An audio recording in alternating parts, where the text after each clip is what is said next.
So I'm going to call the next speaker, Carina Sandoval. So Carina and I, and among many others, work together in the Coalition for University Accountability.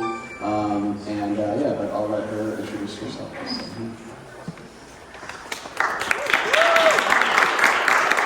Hello everyone, and I want to thank you all so much for having us be here today. And I hope to provide a little bit of a student perspective on where we are coming from. But before we get started, I do want to take a moment to thank the legislators who spoke before me on helping draft this legislation and also helping guide the students in our Greater University Accountability Campaign as we rally against the administration.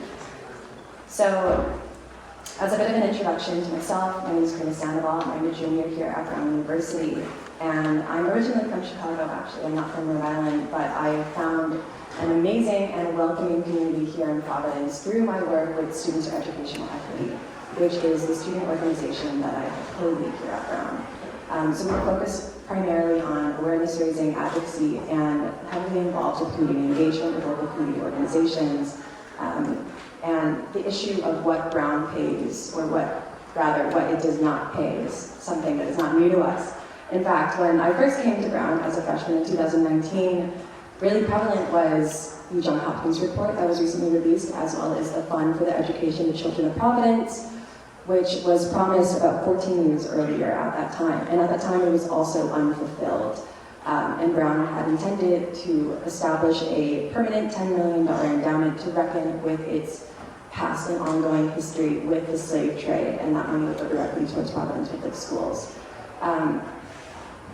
So the issue of what Brown pays, I do want to assert that even though Brown technically fulfilled the endowment in 2020, which was 15 years too late, and honestly has always been too late, these small voluntary payments have never been enough.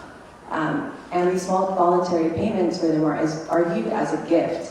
And really, these aren't gifts, these are obligations. These are necessities that Brown owes to the surrounding community around it, and the surrounding community that it is lucky to have a place in. Providence is an amazing, vibrant place that I have rejoiced being welcomed into.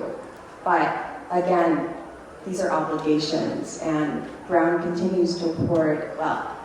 I do want to emphasize that coming here as a first-generation low-income origin student, coming to Brown was a shock because I had never known the amount of wealth that could be accumulated on top of College Hill.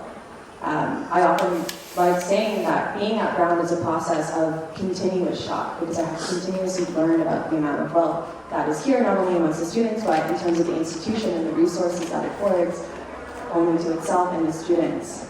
I'm very lucky to be able to, have its resources at my hands, at my whims, and the students who are standing behind me are also very lucky to have these resources behind us.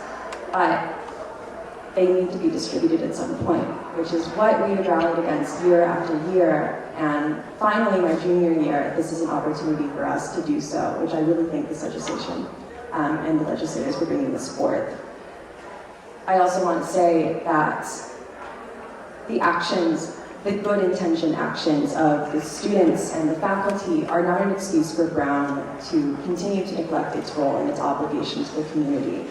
As someone who personally does a lot of community organizing work and community engagement and community-based research, it really angers me that my actions and my intentions to help the community around me are being used as an excuse for Brown to continue to not pay the community. Because again, it views its placement within the community that it's so lucky to be in as a gift and not as an obligation.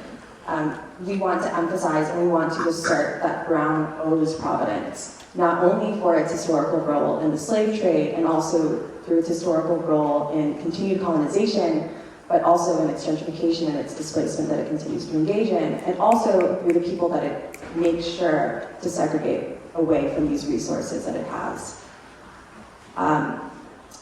Gabe's going to talk about this more, but in terms of the Providence public school system, we've focused on bringing forth a pipeline to the school, but we really need to be rethinking the concept of the university as a whole. The students are not the only people who should be demanding these, or that the university should be listening to in order to respond to these demands, it's really the entire community behind us, and which is why we're trying to engage in this coalition with all of these legislators, community members, PPSD students, community organizations. But again, these bills are a step forward into ensuring that this is an ongoing commitment to the Providence community. I would like to thank everyone for your time.